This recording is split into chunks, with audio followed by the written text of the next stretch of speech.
कहाँ तक देखा था हमने?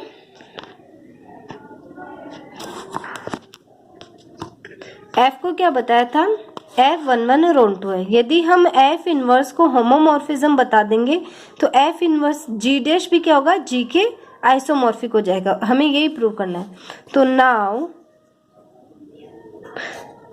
A और B G के दो एलिमेंट लिए and A dash B dash G dash के दो एलिमेंट लिए, ठीक है, सच दैट इस प्रकार से कि A की इमेज A डैश है और B की इमेज क्या है? B डैश है। यहाँ से क्या होगा? यानी A डैश की प्री इमेज क्या होगी? A होगी एंड मैपिंग की डेफिनेशन से B डैश की प्री इमेज क्या होगी? B होगी। नाउ F इनवर्स पे बात करनी है हम। F inverse A dash dot B dash किसके बराबर होगा? F inverse F of A F of B। F inverse homomorphism की डेफिनेशन से किसके बराबर आ गया ये? A डॉट B के। A क्या है हमारा? F inverse A F inverse B। ये चीज आ गई हमारे पास में। दिस इम्प्लाई F क्या है? Is a homomorphism from G dash to G. This implies therefore या therefore लगा सकते हो, therefore F inverse is 1 on 2 and homomorphism. F inverse क्या है? 1 भी है, on 2 भी है, homomorphism. This implies F inverse क्या है? is isomorphism from G dash to G. G से G dash में क्या हो गया आपका? आइसोमॉर्फिज्म हो गया। इसका मतलब G dash क्या है? आइसोमॉर्फिक हो गया G के, ठीक है। गिवन था हमें, गिवन क्या था? हमें गिवन था कि G आइसोमॉर्फिक है G डैश के और हमने निकाला क्या है? G डैश भी आइसोमॉर्फिक है G के। This implies the relation of isomorphism is क्या हो गया हमारा? सिमेट्रिक। सिमेट्रिक या सममित में हम ये देखते हैं, यदि A क्या है? B से रिलेटेड है तो B भी क्या आना चाहिए? A से रिलेटेड आना चाहिए। तो हमने यदि G आइसोमॉर्फिक है G डैश के और G डैश भी आइसोमॉर्फिक है G के, तो ये जो रिलेशन है ये हमारा क्या हो गया? सिमेट्रिक हो गया। अब आपका लास्ट बचा है थ्योरम को प्रूव करने के लिए। हमारा जो लास्ट है वो क्या है? हमें ट्रांजिटिव और प्रूव करना है कि ये जो रिलेशन दे रखा है वो कैसा है? ट्रांजिटिव है।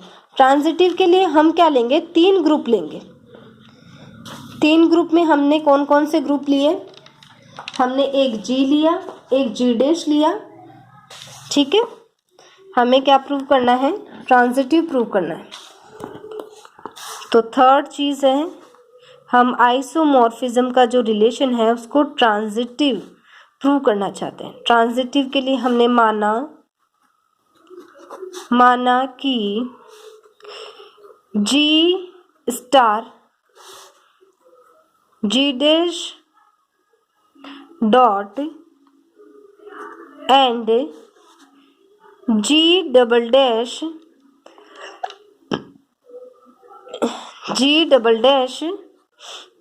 इसको आप ओ ले लो, ऐसा ऑपरेशन बना दिया। ये 3 क्या है? ग्रुप है आपके पास में। माना ये क्या है? ग्रुप है। हमें गिवन दे रखा है, दे क्या रखा है हमें?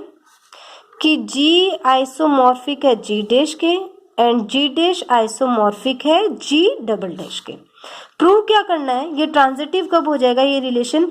जब हम G को G डबल डैश के आइसोमॉर्फिक दिखा देंगे, ठीक है। तो अब F हमारे आइसोमॉर्फिज्म है, इसका मतलब F क्या है? मैपिंग है कहाँ से? G से G डैश में, और G आपके पास में मैपिंग है G डैश से G डबल डैश में। ये जी और एफ और जी दोनों क्या हैं, आइसोमॉर्फिज्म है, आइसोमॉर्फिज्म है।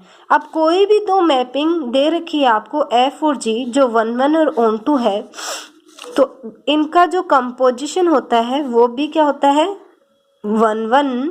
ये आपकी फंक्शन की जो डेफिनेशंस आती हैं वहाँ दिया होता है 1 1 और ऑन 2 भी होगा।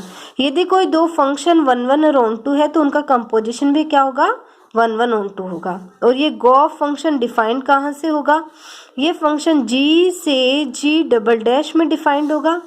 और इसको डिफाइंड कैसे किया जाएगा, देखो x हमने कोई एलिमेंट लिया g का, तो ऐसे डिफाइन होगा g f x for all x belonging to g। अब हमें गॉफ को होमोमॉर्फिज्म दिखाना है। यदि गॉफ होमोमॉर्फिज्म हो जाता है तो जी डबल डैश के आइसोमॉर्फिक हो जाएगा। माना a और b g के कोई एलिमेंट लिए, तब देन जी के एलिमेंट में स्टार ऑपरेशन होगा क्योंकि स्टार डिफाइंड है। इसको हम लिख सकते हैं मैपिंग की डेफिनेशन से,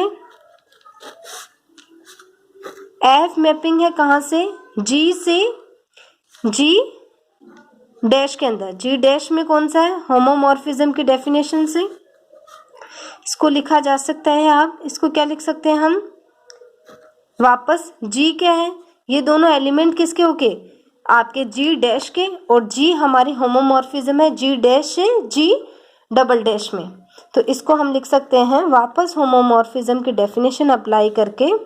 यदि हम आप डॉट एक में तो ओ ऑपरेशन लगा दो और एक में डॉट कर दो, एफ ओ बी ऐसे लिख सकते हैं।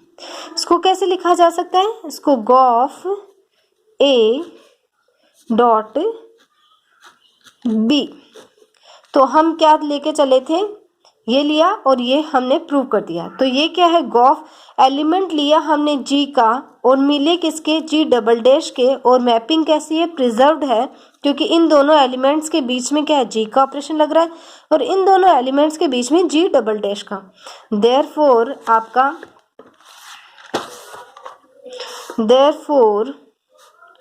गॉफ क्या is isomorphism from G to G double dash. This implies समकारी है इसलिए isomorphism. This implies G is isomorphic to G double dash.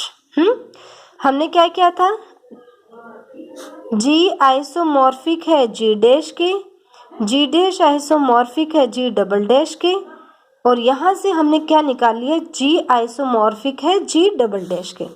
This implies the relation of isomorphism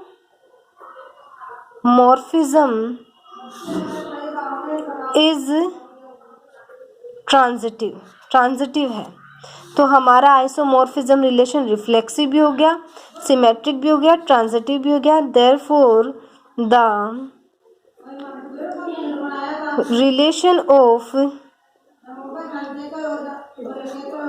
isomorphism is an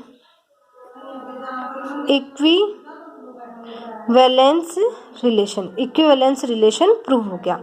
कल हम केले थ्योरम प्रूव करेंगे, most important theorem है। यदि इस proof में कहीं आपको कोई डिफिकल्टी हो तो आप मैसेज के थ्रू पूछ सकते हो। ओके।